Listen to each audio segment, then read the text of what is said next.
Good morning, everybody. How are you? Are all present today?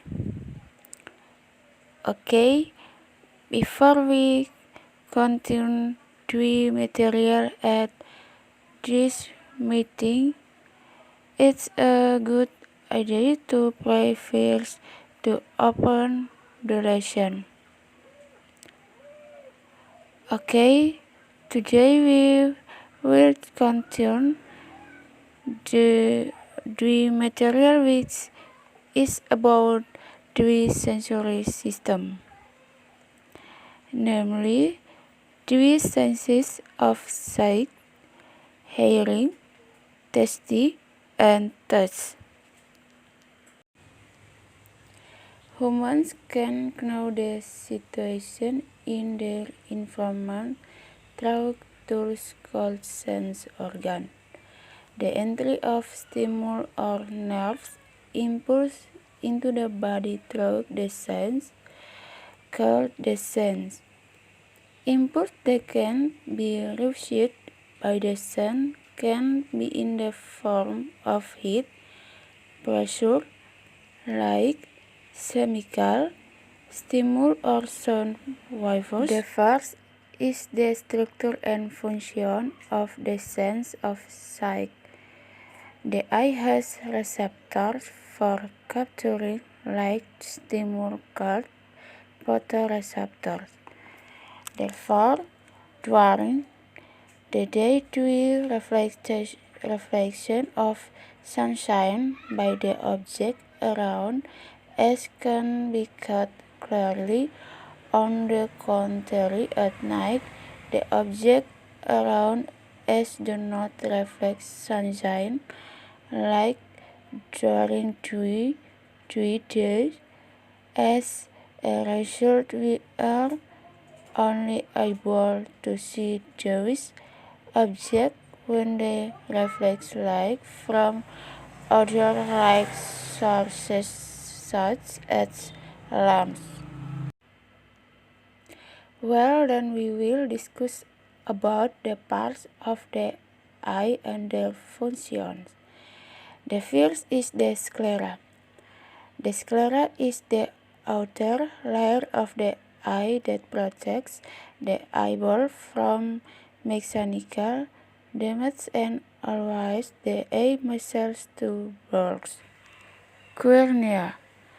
The cornea is a translucent, transparent membrane on the front of the sclera that functions to receive light, stimuli, and react to light. Choroidea. Choroidea is the middle layers between the sclera and retina in the form of a blood membrane, except in the front. Choroidea serves to provide food for the other parts of the eye. Iris. The iris is a choroidea membrane and is the front part of the choroid, which contains the pigment melanin, which functions to protect the reflection of light in the eye and control the work of the pupil.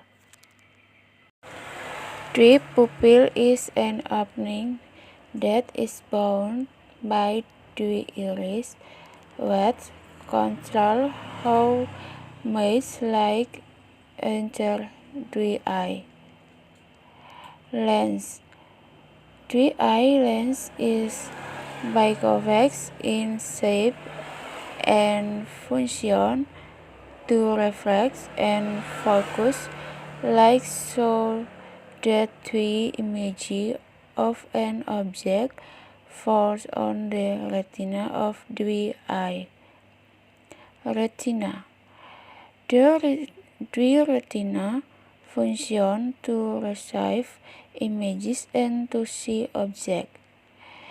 The optic nerve is a fiber that functions to transmit light stimulus to the optic nerve.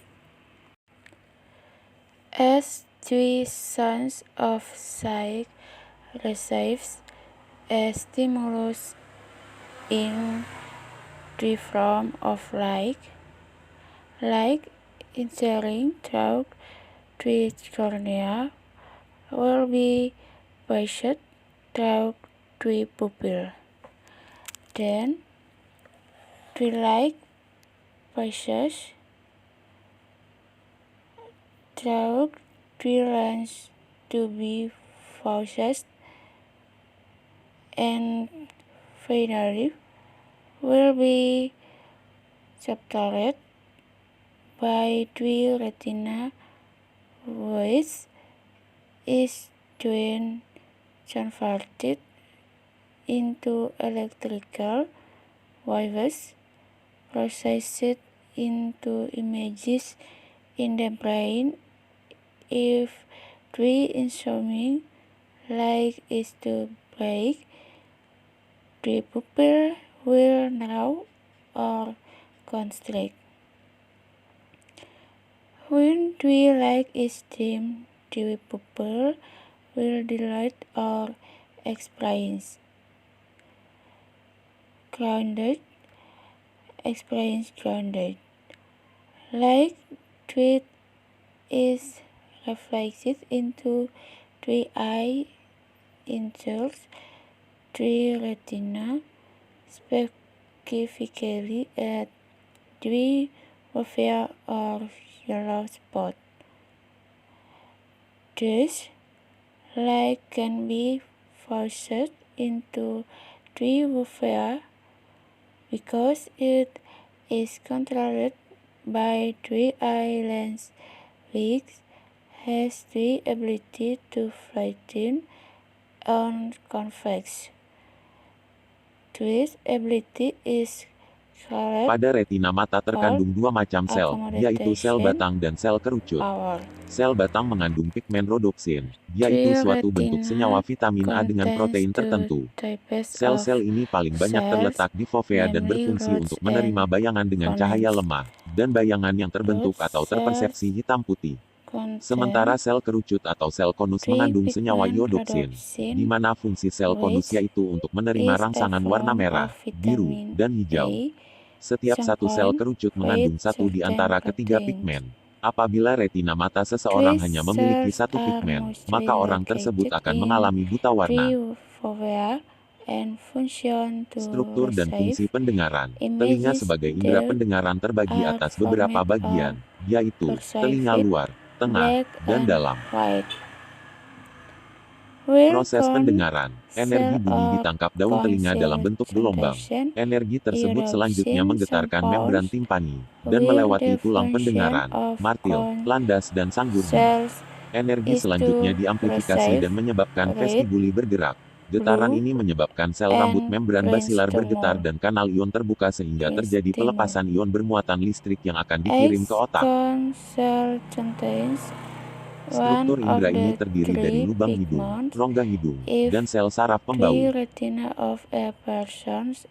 Secara prinsip seseorang bisa mencium aneka bau-bauan sangatlah simpel. Apabila ada bau yang masuk dalam rongga hidung melalui lubang hidung baik berupa gas atau uap, maka bau tersebut akan memancing rangsangan untuk kemudian dilanjutkan ke bagian saraf pembau.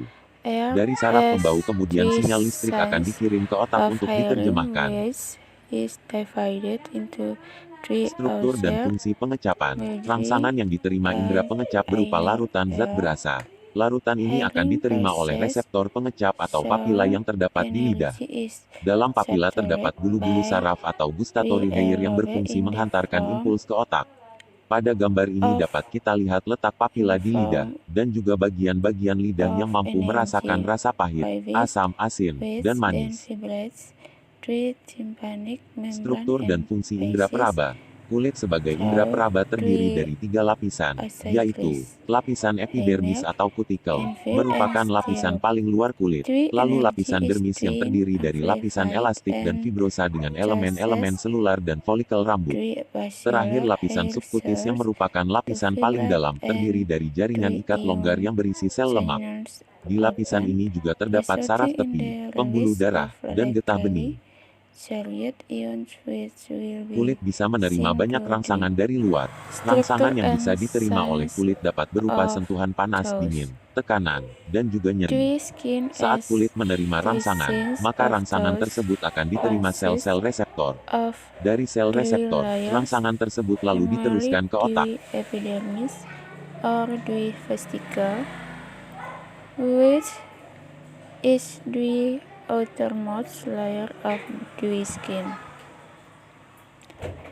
Then, the dermis layer, which consists of an elastic and fibrous layer with cellular element and hair follicles.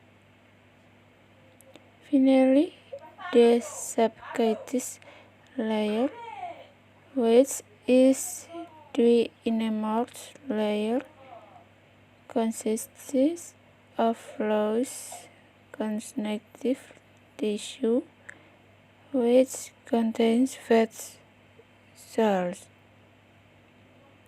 In these layers, there are peripheral nerves, blood vessels, and lymph nodes.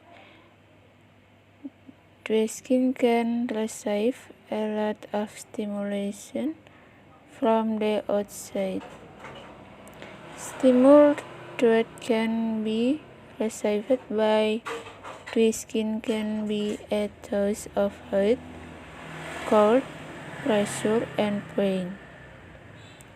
When cells receive a stimulus, the stimulus will be received by the receptor cells from the stimulus receptor cells and then forwarded to the brain.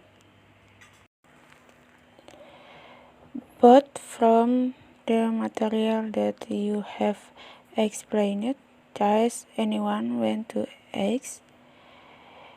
If there are no questions, then our meeting today will end here, and I